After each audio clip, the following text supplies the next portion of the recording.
Segunda de Paulo aos Coríntios, capítulo 7, no verso 10.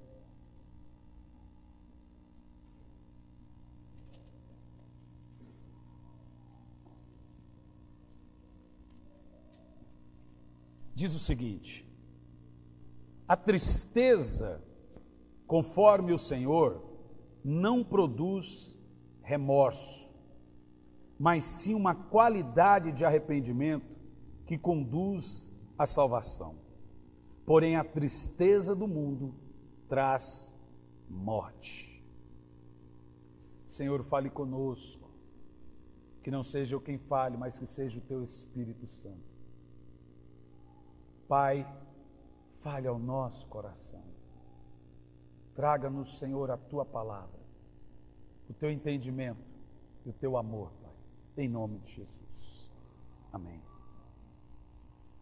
Meus irmãos, há muita confusão que se faz com o tema arrependimento.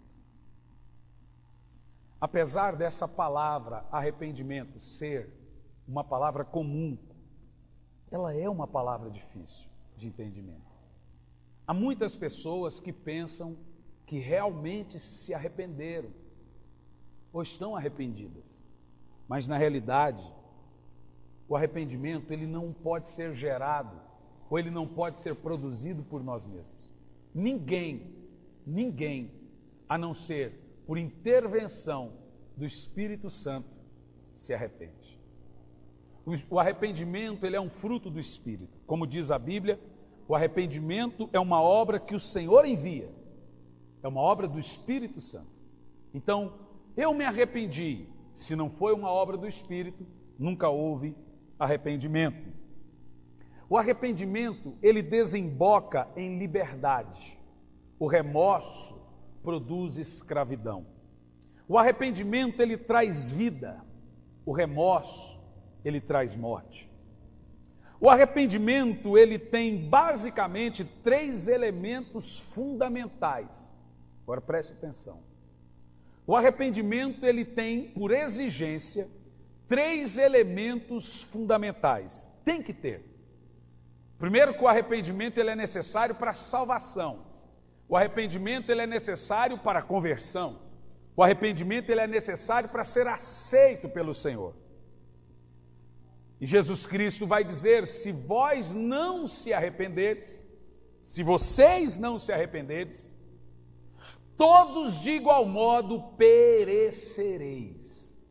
Agora você percebe que é necessário um arrependimento contínuo, um arrependimento diário, um arrependimento verdadeiro para que você seja salvo. Quantos sabem que tem um coração arrependido? E quantos pensam que tem um coração arrependido? A maneira de você saber que você tem um coração voltado para Deus e arrependido é quando esses 3 elementos, os quais eu vou mencioná-los aqui, estão presentes nesse arrependimento que você diz tê-lo. O primeiro elemento é a razão.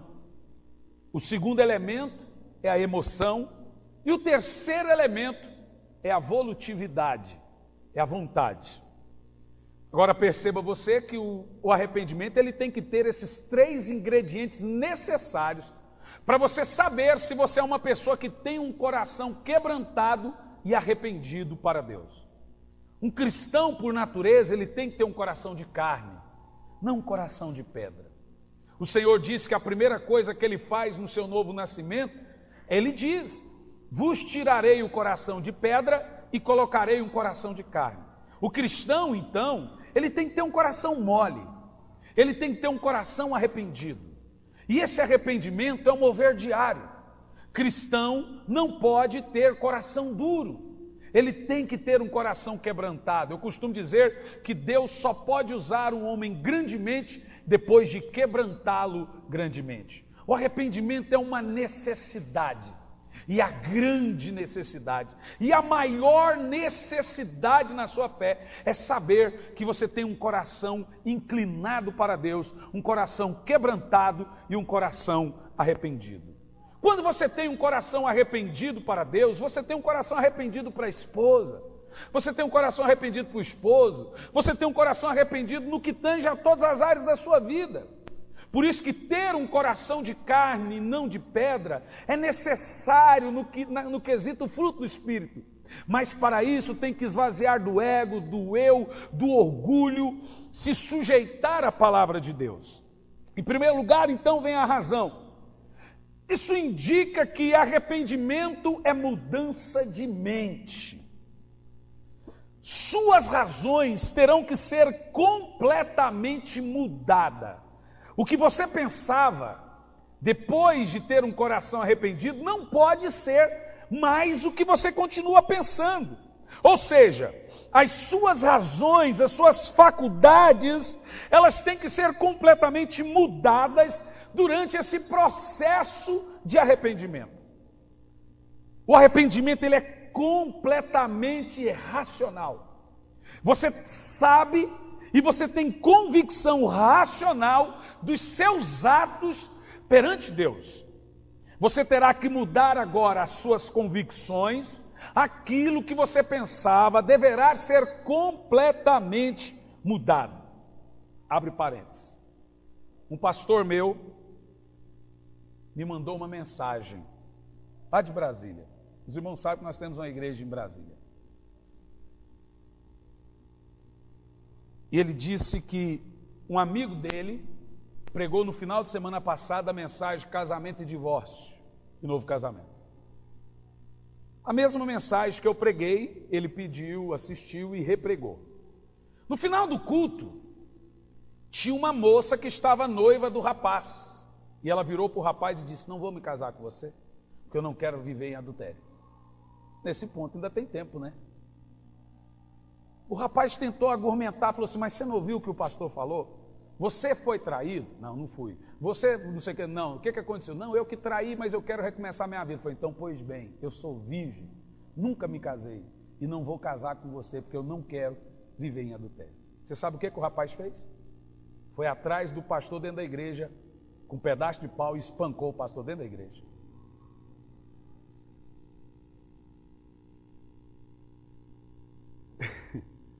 Você acredita num negócio desse?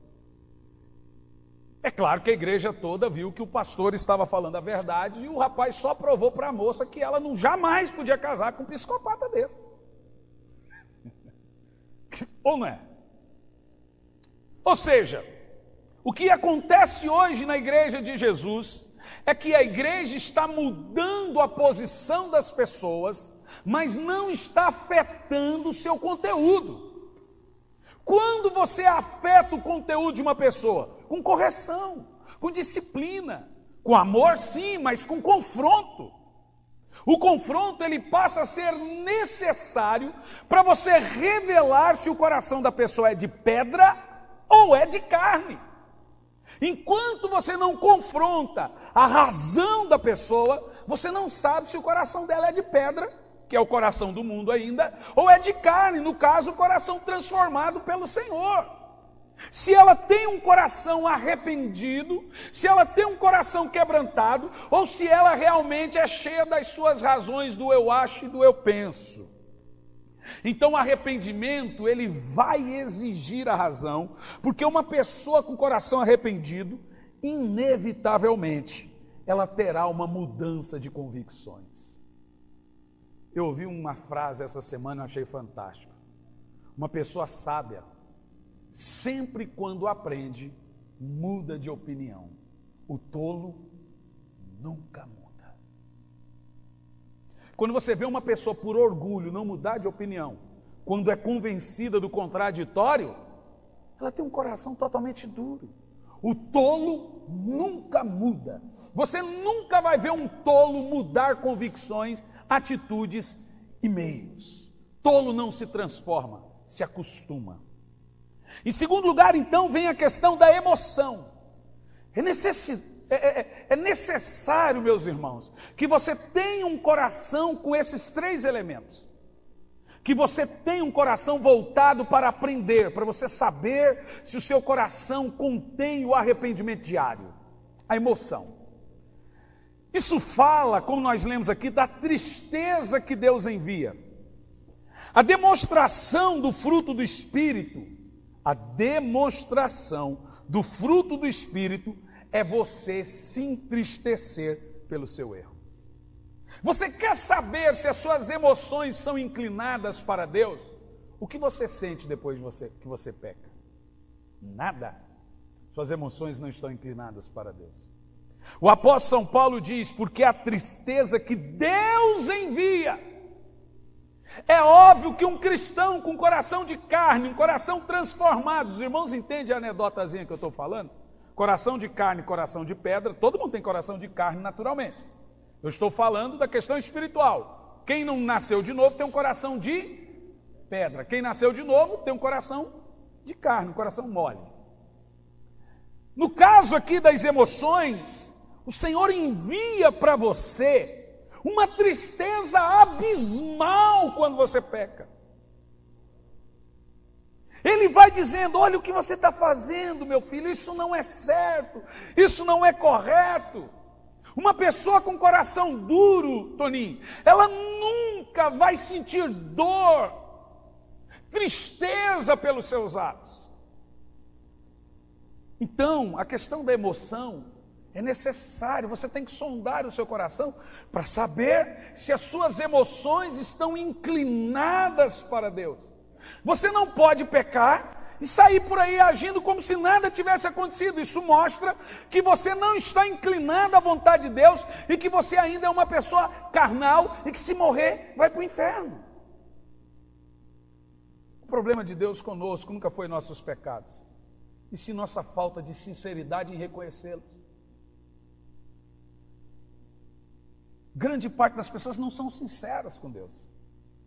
Elas sempre querem justificar seus atos, justificar seus meios, justificar sempre é por causa de alguma coisa, sempre foi por isso. Elas nunca são sinceras, dizem, Senhor, eu errei, eu pequei. Como o filho pródigo disse, pequei contra o céu e contra ti. Mas o filho pródigo não diz, olha, eu queria conhecer o mundo, eu queria dar um tapa na macaca, que é o ditado para fumar um baseado, né? Eu queria fumar um cigarrinho, meu pai não deixava. Mas o meu pai, ele era muito duro. Não, ele não justificou o seu pecado.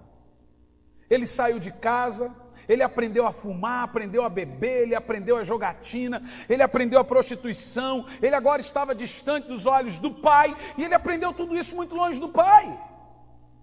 E quando a Bíblia diz que ele estava comendo lavagem, porque é muito difícil você perceber que está caído, mesmo quando está comendo lavagem. O orgulho sempre vai impedir que o verdadeiro arrependimento seja gerado no seu coração.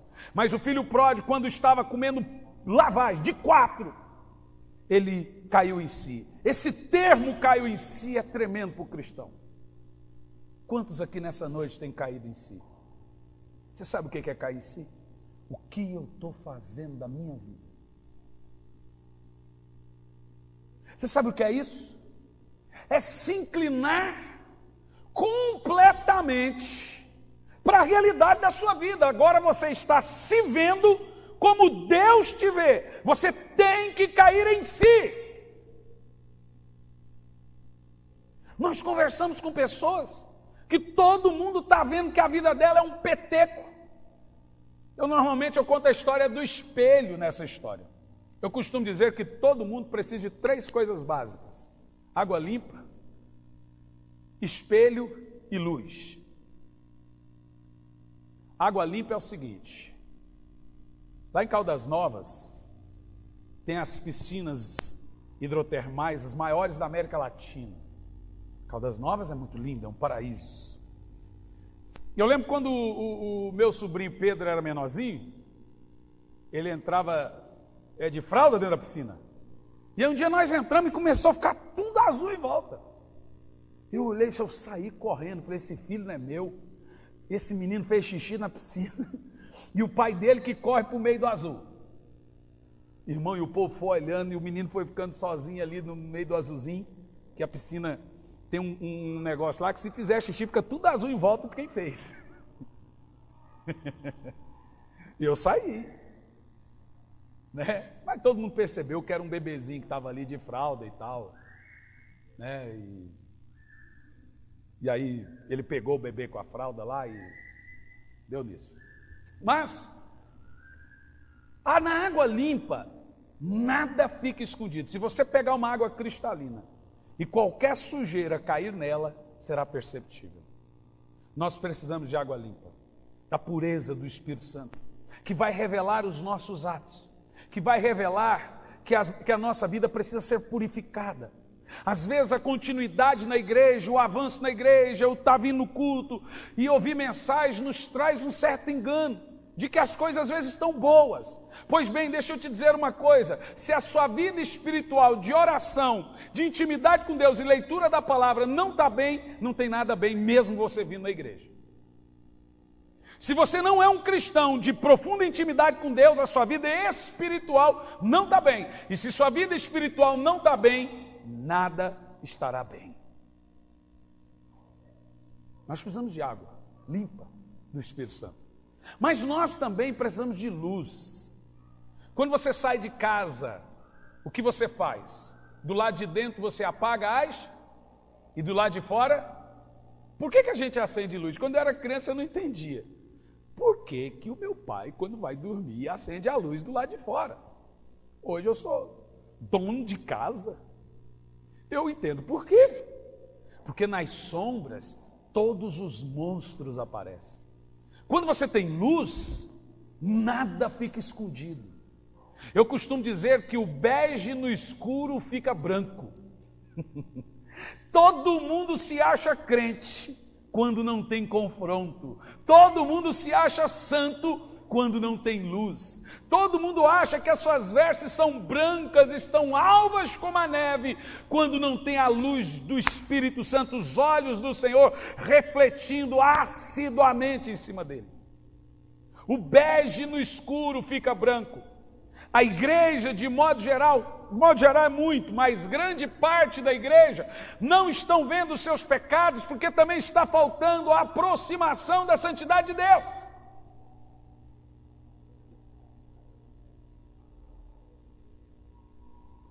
Quando você vier para a luz do Senhor, aquele cristianismo bege, encardido, que parecia que estava tudo bem ser branco, vai explodir diante de você e você vai ver que não está bem. Nós precisamos de luz, mas nós também precisamos, ainda em terceiro lugar, de espelho. Você já percebeu que o espelho nunca mente? O espelho não quer nem saber se você amanheceu um mau dia. Quando você aparecer na frente do espelho, ele vai falar, gorda! O espelho não quer nem saber se você está deprimido. Quando você aparecer na frente do espelho, ele vai falar, que cabelo ridículo é esse? O espelho é verdadeiro. Quem aqui não gosta de espelho? Eu odeio espelho. Ele é necessário, mas é horrível. O espelho ele deveria mentir. Mas o espelho não mente. O espelho não quer saber se você está triste, se você está divorciada, separada, se te abandonaram. Quando você aparece, ele vai falar, que olho feio é esse? Ele vai falar, que cabelo é esse? Está parecendo a Demastor Pitácio, de um lado liso, do outro lado pichado. Esse cabelo, olha para esse corpo, olha essa banha. O espelho é covarde. Mas o espelho é necessário. Vamos supor que eu e Ferdinando e a família. Precisamos fazer isso, né, Ferdinando? No restaurante, comendo uma massa, com vinho Campo Largo não, com suco de Campo Largo. É brincadeira, irmão. Com suco Campo Largo. Um suquinho daquele de uva bem amargo, sem álcool.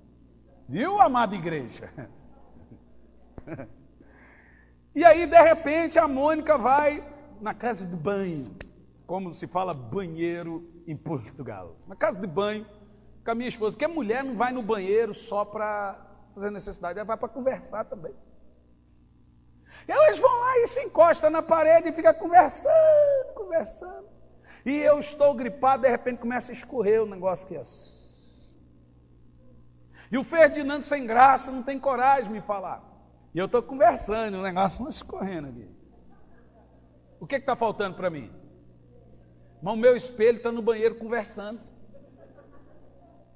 Quando a digníssima da minha esposa volta do banheiro, ela olha para mim, ela E mulher pensa, quando ela faz sinal, ela pensa que só ela está vendo as caretas e o sinal que ela faz. Todo mundo está vendo.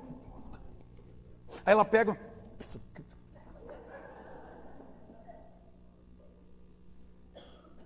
Estava faltando espelho. Aí eu te pergunto, qual a meleca que está na sua vida, que todo mundo vê e você não percebe? Porque quando o coração é de pedra, todo mundo vê que a sua vida é uma meleca. Mas você acha que está boa. Todo mundo está vendo que tem algo de errado, mas você acha que assim está bom. Isso falta em nós a autenticidade do convencimento do Espírito Santo, que é o nosso espelho. Que quando você vai para o Espírito Santo, ele já fala, está uma meleca.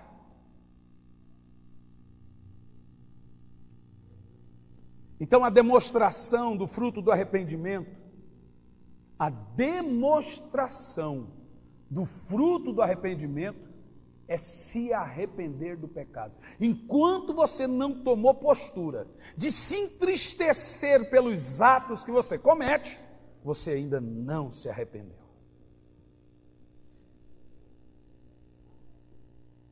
A ausência desse ingrediente, que é emoção no quesito arrependimento, faz você pecar e depois não sentir nada pelo ato do pecado. Você tem uma mente amortecida. Você age como se nada tivesse acontecido. Esse estado é deplorável, é triste. O arrependimento, ele faz você se entristecer pelo erro cometido. É essa tristeza que o apóstolo São Paulo fala, que ela é enviada por Deus. Ela é chamada na Bíblia de fruto do arrependimento. Você precisa sentir essa tristeza se você comete erros e comete pecados. Você não pode pecar e não sentir nada. Pastor, mas se eu pecar e não sentir nada, significa que as suas emoções estão inclinadas para a morte. Elas não são mais tomadas para a doutrina. Elas não são mais tomadas para a verdade. Em terceiro lugar, e agora presta atenção, fala da vontade. A vontade, em terceiro lugar, fala da volição. Isso fala, então, da atitude que tem que ser tomada depois da razão e depois da emoção. Eu agora sei que pequei. Eu agora estou triste pelo ato. E o que eu tenho que fazer depois disso? É nesse ponto que o arrependimento sai ganhando somente do remorso. A pessoa, então, ela vai dar meia volta do engano, meia volta do erro cometido e voltar. Ela vai dar meia volta e ela vai voltar para a luz. Agora ela vai seguir o caminho da justiça, agora ela vai seguir o caminho da verdade, ela vai seguir o caminho do acerto. No caso do remorso, o remorso ele tem, preste atenção, ele naturalmente tem os dois primeiros ingredientes. Toda pessoa na sã consciência, ela vai cair na razão que o que ela fez é errado. Ela até vai chorar se sentindo culpada, mas somente o arrependimento tem a volição. Somente o arrependimento que Deus envia faz a pessoa abandonar o caminho do erro, abandonar o caminho do engano, e seguir a justiça, seguir a paz e seguir o caminho do acerto.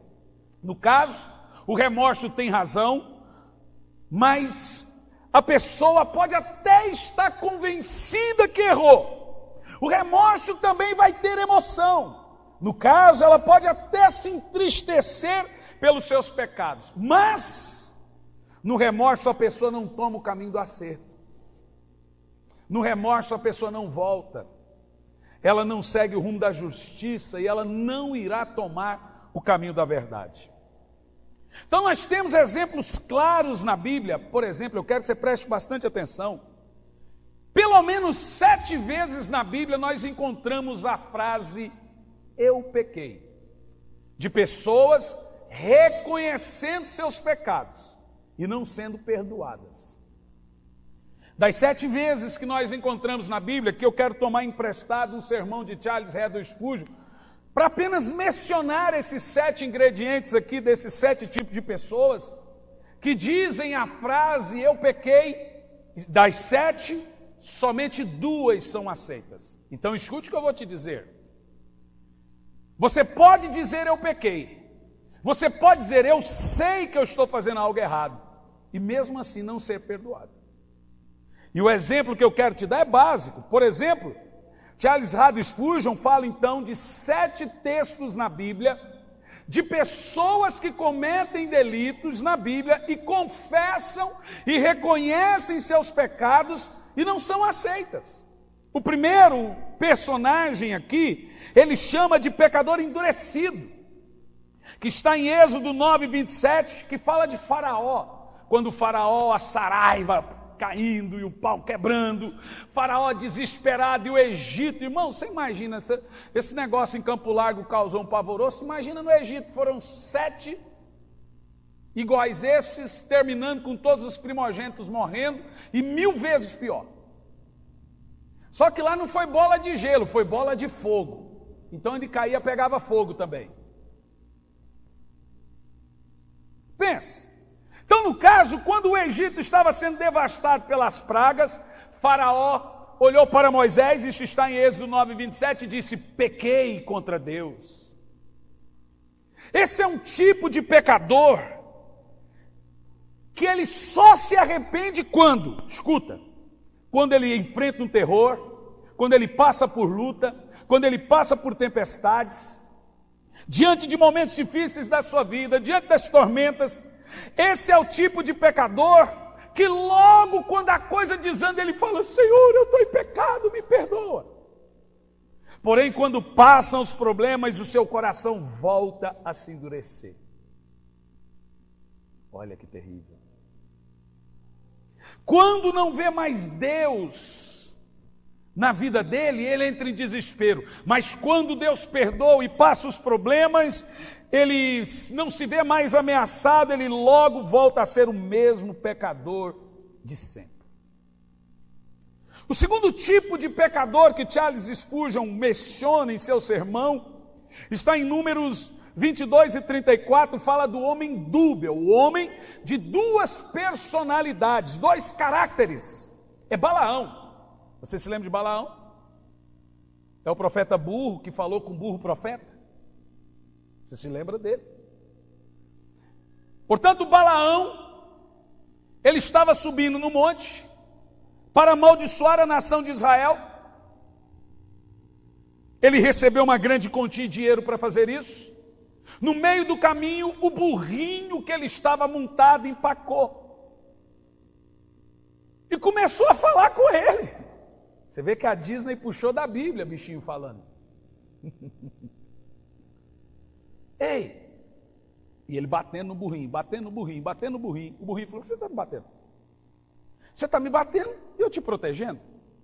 Pô, me protegendo, vamos lá, eu ganhei dinheiro, eu tenho que amaldiçoar Israel. Ele falou: não, olha para frente. Quando olhou para frente, tinha um massa de um anjo com uma espada dizendo: deixa ele vir que eu vou arrancar a cabeça dele.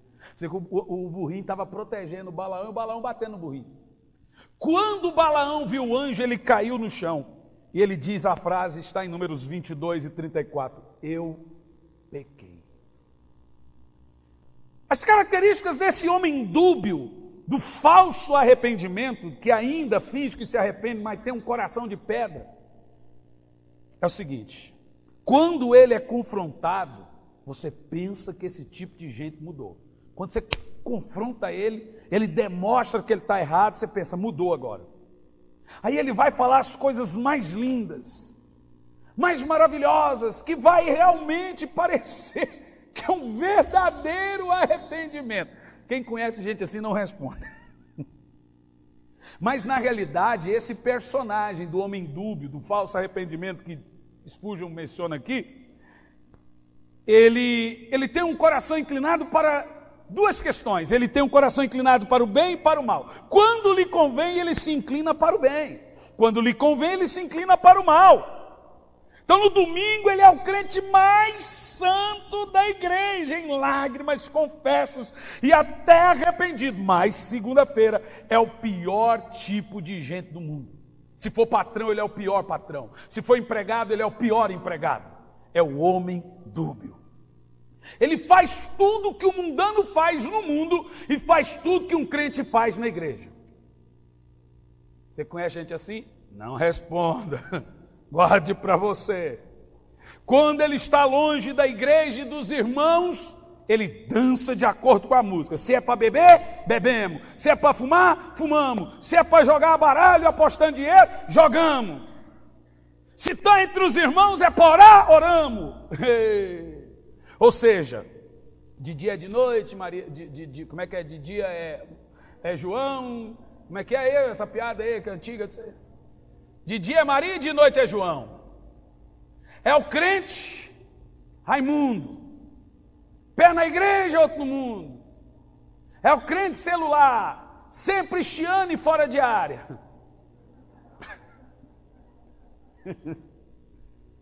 Esse tipo de gente, irmãos, ele não tem dificuldade em ser confrontado. Se você confrontar ele, você fala assim, ai, pelo menos ele aceita os seus erros e reconhece. O Balaão também. O Faraó também. Ele chora, eu sei.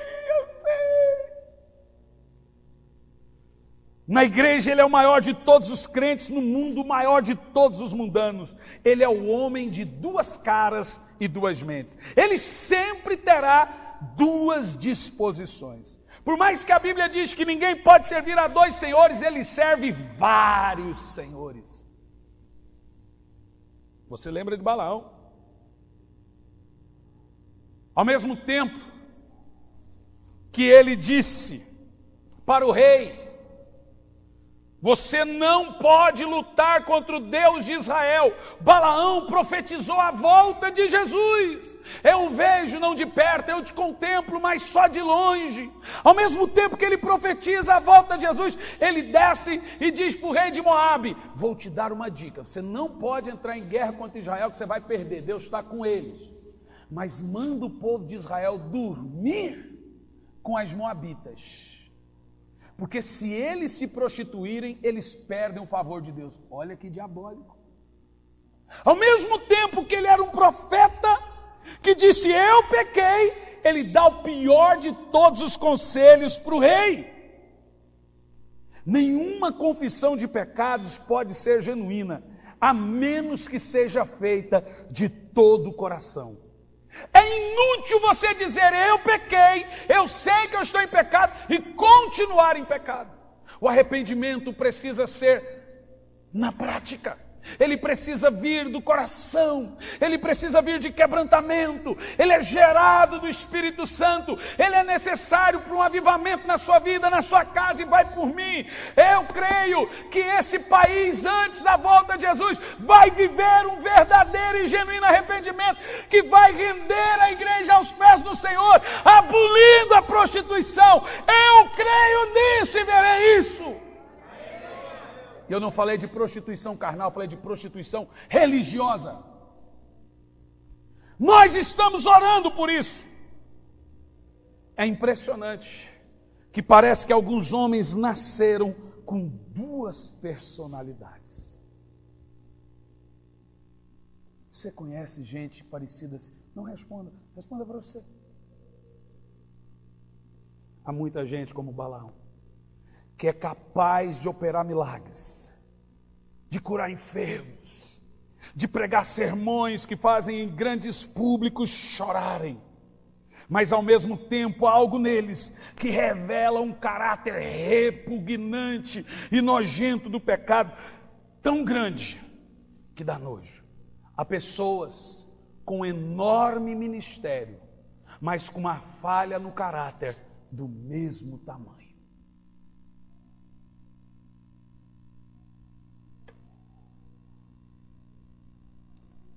É assim que muita gente faz.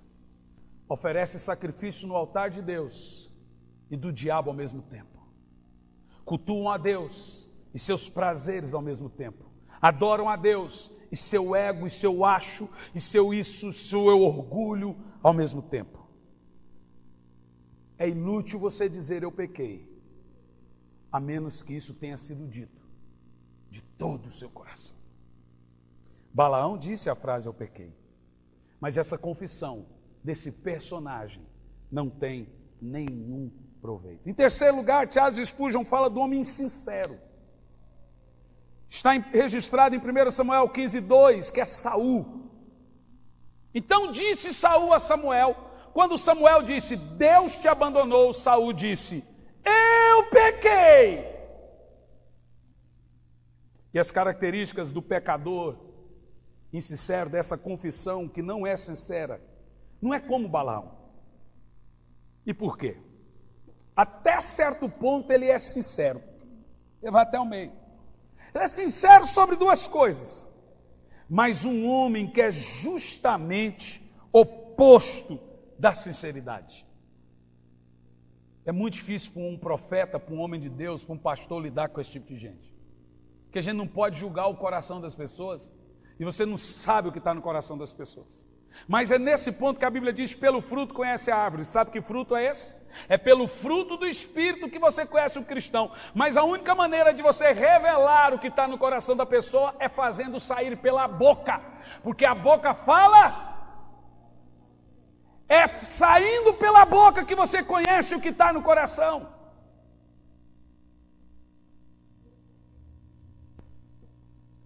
Então Saul era assim.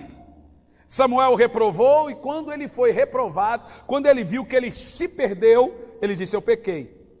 Mas ele não queria realmente dizer eu pequei.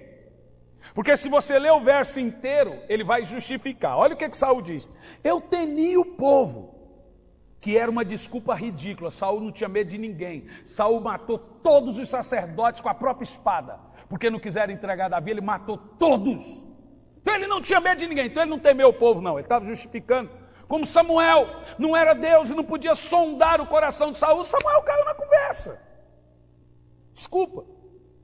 Ele estava sempre pronto para fazer o que ele queria. Você não pode confessar os seus pecados justificando-os. A única confissão que vai sair da sua boca, que fará com que Deus te aceite, é a confissão sincera. Senhor, eu pequei. Não é do tipo, é porque meu esposo também, é porque minha esposa também, é porque meu pai também. Essa confissão não é sincera. A única confissão sincera é aquela que você diz, eu estou errado. Eu errei. Eu pequei contra o céu e contra Deus. É a confissão verdadeira. Então, às vezes, Saul se encontrava com os profetas e profetizava. Quando ele estava com os profetas, ele profetiza. Quando ele estava com as bruxas, ele fazia bruxaria. Esse tipo de gente não consegue ser honesto em suas convicções. Ele sempre muda de lado. Seja honesto. É triste lidar com gente que não tem nunca uma opinião. Sempre está mudando de lado. E eu não estou falando de gente que reconhece o erro e muda a opinião. Eu estou falando de gente que nunca tem. Não é duro isso, gente? Não transparece confiança. Essas pessoas, elas têm disposições afetuosas. Elas choram,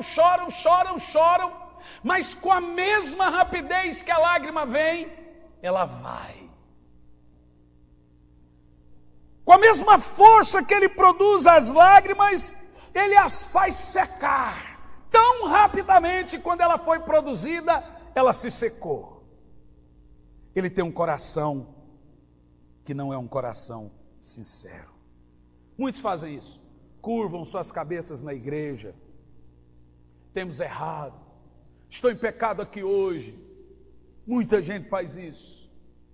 Mas quando ele aparece na frente da televisão durante a semana, ele já muda de opinião, ele já é seduzido pelas telenovelas, ele já é seduzido pelo que um falou, pelo que outro falou, ele já acha que ele pode agir, se ele está no mundo ele é mundano, mas precisamos ser pessoas sinceras. Quarto lugar, Charles Spurgeon fala do penitente duvidoso, é o caso de Acã, está registrado em Josué 7:20, ele gritou, eu pequei. O caso de Acã é o seguinte: respondeu Acã a Josué, verdadeiramente pequei contra o Senhor Deus de Israel. Você sabe, Acã, ele roubou os despojos da cidade de Jericó. E ele foi descoberto, lançou sorte e descobriram que era Acã. E ele foi condenado à morte. E no caso de Acã, na hora que ele está prestes a morrer, ele confessa os seus pecados. Agora, eu vou entrar num ponto aqui crucial da mensagem. E a gente colocou aqui o penitente duvidoso, no caso de Spurgeon, ele põe o penitente duvidoso, porque ele fala de um arrependimento de leito de morte. É aquele tipo de gente que se arrepende porque pensa que está prestes a morrer. Agora olha para mim. Arrependimentos de leito de morte são frágeis. A pessoa sempre vai ficar na dúvida, será que foi salvo? Ninguém tem coragem de dizer. Ninguém tem coragem de falar. Foi feita uma pesquisa nos Estados Unidos, tem um livro até sobre isso, de um médico que fez 1000 entrevistas e escreveu um livro depois dessas entrevistas. Essas 1000 entrevistas foi com pessoas que na hora da morte, que estavam morrendo, prometeram que se fossem livres da morte, iriam mudar. Olha, se eu sair dessa eu vou ser melhor marido, se eu sair dessa eu vou ser melhor esposa, se eu sair dessa eu vou ser melhor pai, vou ser melhor filho, se eu sair dessa eu vou mudar meus hábitos alimentares, se eu sair dessa eu vou para a igreja, se eu sair dessa.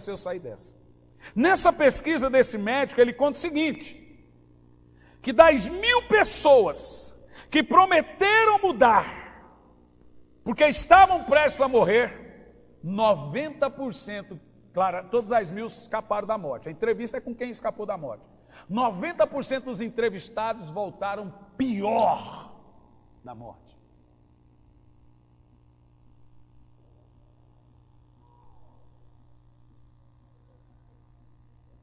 Eu já acompanhei pessoas que eles estão numa bancarrota. Quando a mulher fala, eu não quero mais ficar com você, ele chora. Eu prometo que vou mudar, eu prometo que vou mudar, prometo que vou mudar, prometo que vou mudar. Quando ele consegue o perdão, o que é que mudou?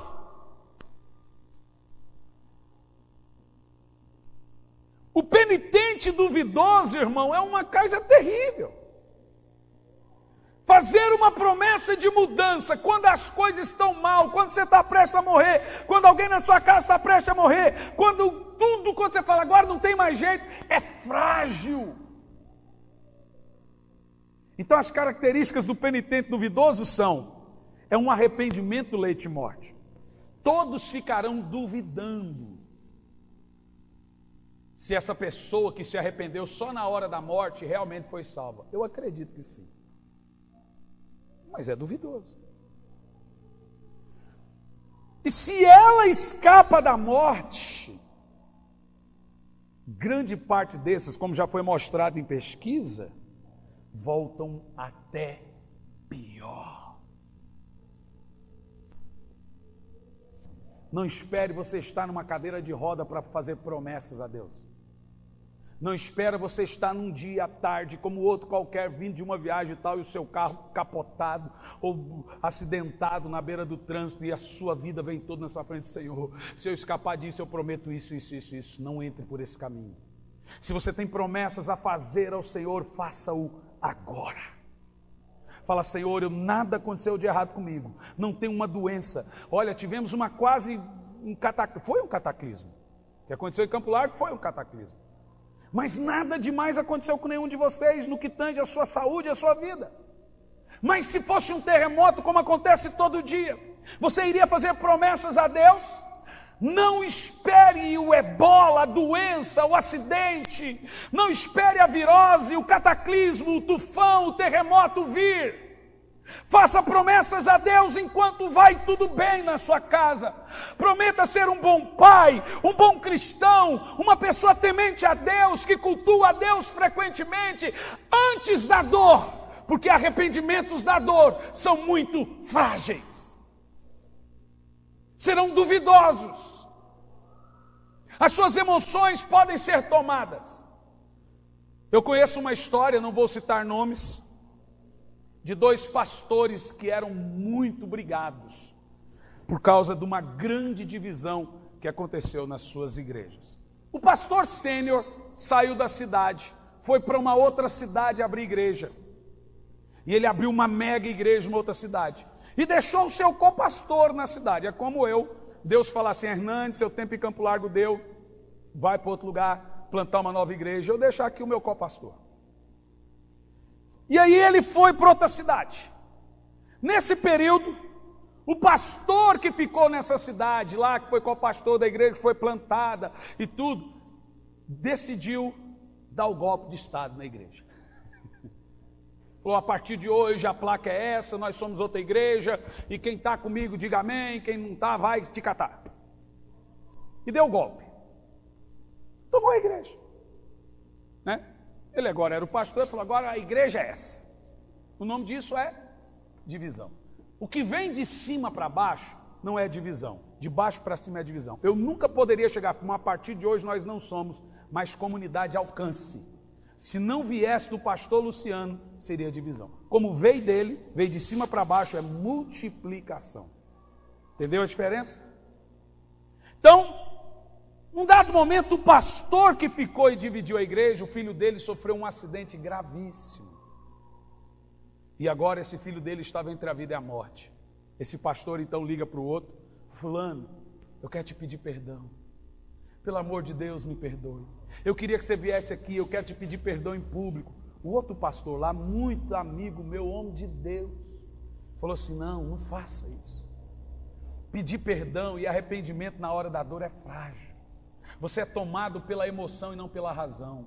Aí ele tentou não tripudiar, falou assim: olha, não, mas eu te garanto que se Deus livrar o meu filho, eu vou pedir perdão para você diante de toda a igreja, diante de toda a cidade. Deus livrou o filho. E ele pediu perdão? Nunca.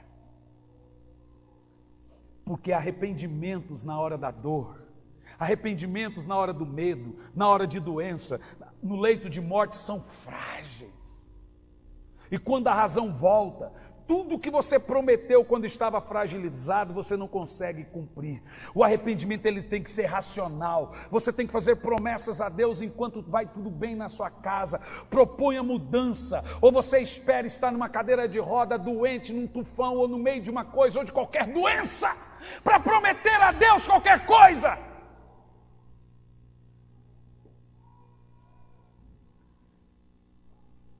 Eu de coração espero que nenhum de nós aqui tenhamos um arrependimento de leite de morte. Eles são muito frágeis. Muito. Em quinto lugar, Charles Spurgeon fala sobre a confissão do desespero. Inclusive, em Mateus 27:4, essa confissão é de Judas. Agora perceba você que Judas reconheceu o seu ato. E Judas diz a frase: eu pequei entregando sangue inocente. Agora, esse para mim é o pior tipo de pecador e de confissão que existe na Bíblia. Judas é um exemplo típico de alguém que diz eu pequei e mesmo assim não encontra espaço para perdão. Então as características desse pecador desesperado a sua confissão é um fruto de remorso, não um fruto de mudança. Ele sabe que não pode fazer nada. Como ele sabe que o que ele fez é muito grave, nesse sentido, ele nunca se perdoa. Ele nunca crê que será redimido. Ele não tem fé no perdão de Deus. É aquele tipo de homem que vê a morte face a face e diz: eu pequei. Você fala que Cristo morreu pelos seus pecados, Ele vai te dizer o quê? Não há nenhuma esperança para mim, o que eu fiz é muito grave, o que eu fiz é muito sério, eu blasfemei contra Deus, o pecado dele é maior do que a misericórdia e do que o amor de Deus. Ele fala: eu tinha ministério, mas como eu fiz isso agora, eu não posso. Ele nunca tem esperança que ele pode ser redimido. Então ele sempre se acha o imperdoável. Para mim esse é o pior. Mas, em todos esses casos que lemos aqui, por 2 vezes, Deus aceita. E as pessoas conseguem encontrar espaço de arrependimento. O primeiro, arrependimento agonizante, é o reconhecimento de Davi. Se você fosse um juiz, quem você mandaria prender? Davi ou Saul?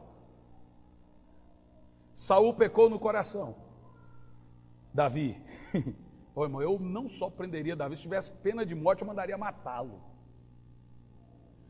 Qualquer homem na sã consciência dizia: Davi é monstro, Saul nem tanto. Mas sabe qual é o problema? Davi pecou gravemente, mas ele tinha um coração inclinado para Deus. A Bíblia diz que depois que Davi se arrependeu, nunca mais ele pecou. Saul vivia se justificando e falando, ele relativizava os seus atos. Então, o reconhecimento de Davi, as características são prantos, humilhação, arrependimento sincero, reconhecimento de quem Deus é. Você vê Davi dizendo: somente contra Deus eu pequei. Mas peraí, Davi pecou contra Betseba, Davi pecou contra Urias, Davi pecou contra os exércitos, Davi pecou contra a nação de Israel, mas ele entende que mesmo ele pecando contra todo mundo, o pecado na realidade, em natureza e em essência, é uma afronta, uma agressão moral contra um Deus verdadeiro. É contra Deus e a santidade de Deus que você está pecando. Então ele vai dizer: eu pequei contra Deus. Mesmo a dor que ele provocou em Betseba, a dor que ele provocou em Urias, a dor que ele provocou em toda a nação, não era nada com a dor que ele agora sabia que estava provocando no coração de Deus, em matar o seu general para ficar com a mulher dele, um rei chamado por Deus. Era vergonhoso. Então Davi é um exemplo típico, que não importa a gravidade do pecado, se ele tiver prantos, humilhação, reconhecimento de quem Deus é, ele se vê como Deus vê, ele mede o seu pecado pela ética de Deus, não pela sua ética, ele será aceito de novo. Não importa o que ele fez, ele será reconhecido nos palácios do amor do Senhor. Deus é amoroso, só que Deus quer sinceridade. Quantos de nós conseguimos ser sinceros com Deus? Davi abandona o seu pecado e volta para Deus e não pratica mais. E a última, e aqui queremos orar, é a confissão abençoada, a confissão do pródigo, que está registrada em Lucas 15:18. Pai, eu pequei.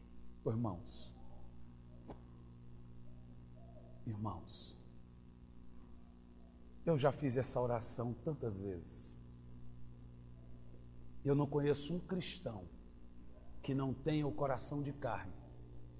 Se você é cristão e tem um coração de carne, eu acho impossível você dobrar o joelho num quarto e falar: Pai, eu pequei, e não se quebrantar. A menos que o seu coração não seja de carne. Porque essa frase, eu pequei, para um cristão verdadeiro, ela é poderosa no coração de Deus. Ela amolece o coração do paizinho. Quando você faz isso com sinceridade, quando você fala: Senhor, eu não estou aqui para justificar meus erros, não estou aqui para dizer por quê, porque eu estou aqui para te dizer: salva-me. Tem misericórdia de mim, que eu sou um miserável pecador. Isso me faz lembrar das duas orações do camarada que estava vendo o pecador orar: Senhor, eu sou um pobre pecador, miserável pecador, eu faço isso, e o outro olhando. E agora o outro vai olhar: Senhor, eu te agradeço porque não sou como ele. Talvez nos olhos da lei ele estava falando verdade, mas segundo os olhos de Deus ele estava mentindo. E Jesus fala: qual das duas orações foram ouvidas? Claro que não foi a oração de quem se sentia bom, foi a oração do pecador, do sincero, daquela pessoa quebrantada. Essas características são: ele não tem orgulho. Sabe o que é que o filho pródigo diz? Voltarei. Quantas pessoas estão aqui entre nós que cometem pecados e agora não têm coragem de olhar diante dos nossos olhos? Tem gente que sai da igreja e diz: todo mundo me conhece na igreja, então vou para outra igreja pelo que eu fiz. Isso é orgulho. Tem gente que fala, eu não tenho cara mais de voltar para Jesus. Todo mundo sabe o que eu fiz. Você nunca viu o testemunho de Jim Swaggart para você falar isso. Tem pessoas que, por ter um orgulho desenfreado, elas preferem viver à mercê desse orgulho e ainda começar a pecar para a morte, aceitando seus atos, do que se humilhar. O filho pródigo saiu de casa com a cabeça erguida e agora ele fala, o meu pai é bom até para os seus trabalhadores, ele não irá me rejeitar. Então ele diz, voltarei. Ele agora está completamente esvaziado dos seus orgulhos. Como é triste você procurar pessoas, dar-lhes uma oportunidade e ainda ver que o coração delas é cheio de orgulho. Como é triste você ver que tem pessoas que mesmo você querendo, poxa, ele não vê que eu quero que Jesus mude a vida dele, mas ele ainda é cheio de ego e cheio de orgulho. Ele não volta. Então, o filho pródigo, ele se esvaziou do ego e do orgulho, ele disse, voltarei.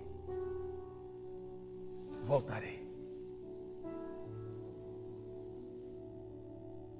Ele não se sente o imperdoável.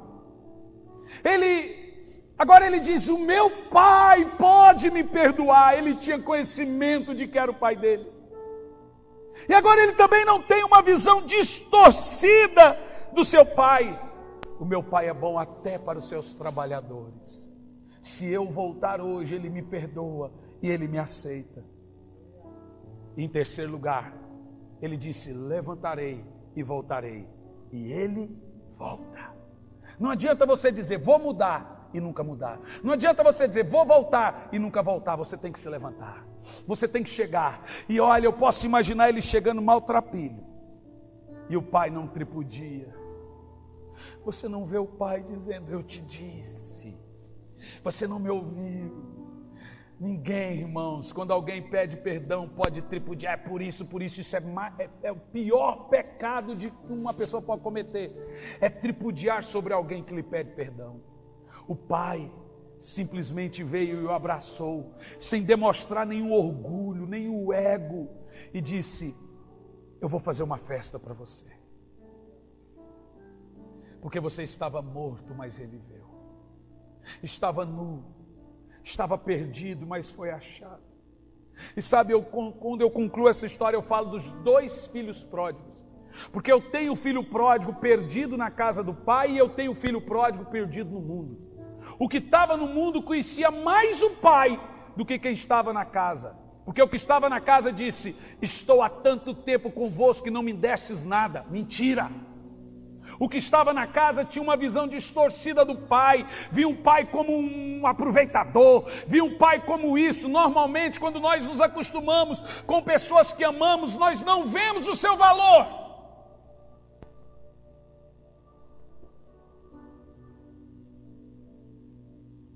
Nós não vemos como essa pessoa é importante. Nós não vemos que foi Deus que colocou essa pessoa no nosso caminho para nos instruir, nos ajudar. Então a gente começa a desprezá-la. É o que o filho pródigo fez com o pai em casa. Irmão, aqui na igreja eu já tive gente que me deu de dedo. E eu chego em casa e falo, Senhor, eu não preciso passar disso. Semana passada, quarta-feira passada, eu estava pregando a comunhão cristã aba. Pessoa vomitando câncer, você estava lá? Cegos enxergando, gente vomitando câncer, surdo ouvindo. Voltei para casa, minha esposa disse, por que isso não acontece lá na igreja? É porque nos acostumamos com o pai em casa. Se vocês valorizassem o pastor que tem, vocês trariam paralítico, cego, gente para vomitar câncer aqui. Tem gente que chega para o pastor Hernando e fala, o senhor não vem no domingo, mas toda terça eu estou aqui. Já teve vezes de eu estar aos 4 domingos aqui e você não vem na igreja. Eu tenho gente brigando pela minha agenda do mês de fevereiro do ano que vem. Mês de fevereiro, eu estou com 5 igrejas brigando pela agenda de carnaval. 5 igrejas. Nós nos acostumamos com o pai. E o problema não é se acostumar com o pai espiritual, o problema é quando você se acostuma com Deus. Aí é pior. Deixa eu te falar uma coisa. não tem uma visão distorcida do seu pai. Aquele que vivia com o pai direto dizia: meu pai é ruim, meu pai é isso. Quem não conhece meu pai sabe, mas o que estava lá no mundo depois que saiu do pai disse: não, meu pai realmente é bom, porque eu conheci o mundo. Você vê, nós temos 2 filhos pródigos, o do mundo e o da casa. Temos um perdido no mundo e um perdido na casa do pai. Nenhum dos 2 são salvos. Você precisa se humilhar, se esvaziar. Estava vendo num vídeo o reverendo Hernandes Dias Lopes. Irmão, eu quero uma agenda com o Hernandes Dias Lopes, já tem 2 anos que eu quero ele aqui na igreja. Não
consigo.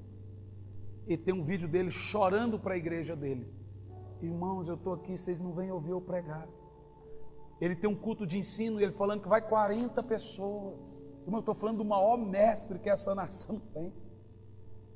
É uma vergonha como a gente se acostuma com o pai e começa a ter uma visão distorcida dele, porque ele é bom, porque ele está sempre ali sendo visto.